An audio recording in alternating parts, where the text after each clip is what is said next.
The 2022-2023 NHL season gets underway tonight alongside David Pagnotta and Dennis Bernstein. I'm Irfaan Gaffar with the fourth period. Gentlemen, let's jump right into it. Dennis, we'll begin with you. A lot of moving parts, a lot of moving players this season. What player do you think is going to have the biggest impact on their new team? Well, I think one of them will be the guy here in Los Angeles, Kevin Fiala, a point-a-game player. Anze Kopitar has led the Kings in scoring, I think, for 12 or 13 consecutive seasons. I think his crown's going to be torn away by Kevin Fiala. He looks great in preseason. They certainly need the scoring. Yesterday in LA, both Todd McCullough and Rob Blake said, we're not going to make the playoffs with a +3 goal differential. We have to score more. It's just not on Kevin Fiala, but that top line of potentially Fiala, Adrian Kempe, who got 35 last year, and Kopitar could do big things here in Los Angeles. Well, I certainly like that selection there, DB, and I think he's going to do wonders for the Kings this season. I think that'll help spread out the offense. But for me, I obviously am going to the number one guy that was on the free agent market this past summer, Johnny Gaudreau. And not just because of how well I think he's going to perform. I think it's really going to come down to how well he makes Patrik Laine that much better.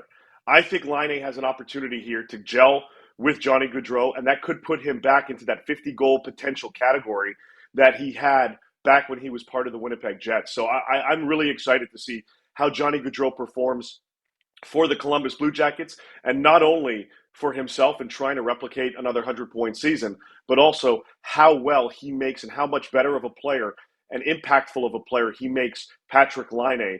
I'm excited to see hockey in Columbus this season.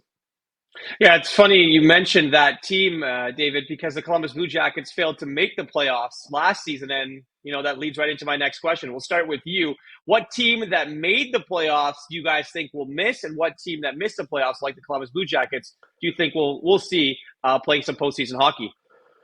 I see Columbus making some noise here, certainly. I like the addition not only of Gaudreau, but also Gudbranson on the back end.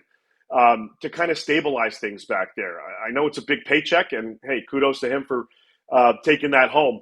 But I think that presence on that back end helps stabilize things on the decor. I like their goaltending. I like their forward depth. I like their young kids, and Kent Johnson, who's going to be a Calder nominee, I think, this coming season. I think Columbus pushes their way in. I'm curious about the Boston Bruins, guys.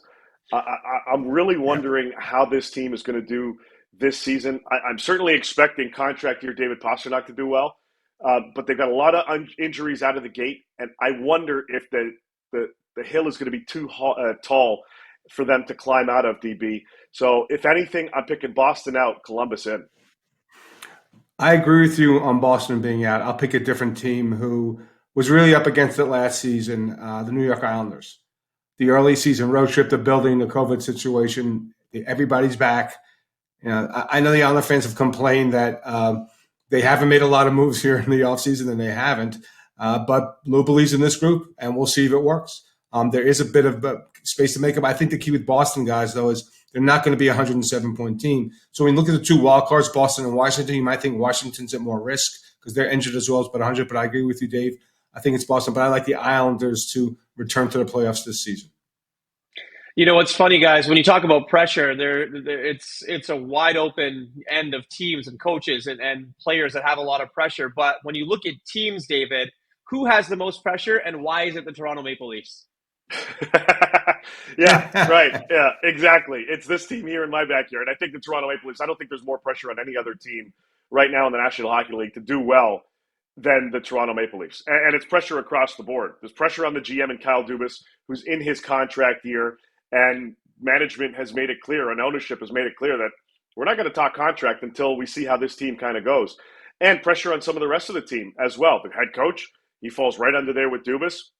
And how some of these players on this team perform. If this team can't get out of the first round, and you know what, guys, that might not even be good enough. Like, this team might need to make the Eastern Conference Final in order for them for the fan base and everybody else to say, okay, they're finally making strides, kind of like what Edmonton did last season and making the Western Conference Final. So if I'm picking a team, yeah, you're right. It's the Toronto Maple Leafs. Irf, I think the team that is under, not because of the market, because I agree, is never going to be more pressure than in Toronto, but another team under the gun is Florida. they drastically changed their team. Like they traded Uber, and look, with Kachuk, I think maybe the more impactful loss would be Mackenzie Weegar. They have changed the start. They're looking to change the start. We're bringing in Matthew Kachuk. But what does President's Trophies get you? Nothing. It gets you get bounced by Tampa Bay. And again, Tampa's always looming there. They're not quitting. They're going to get point for a full season, Kucherov for a full season. I think there's a lot of pressure on Florida because the coaching changed Paul Maurice.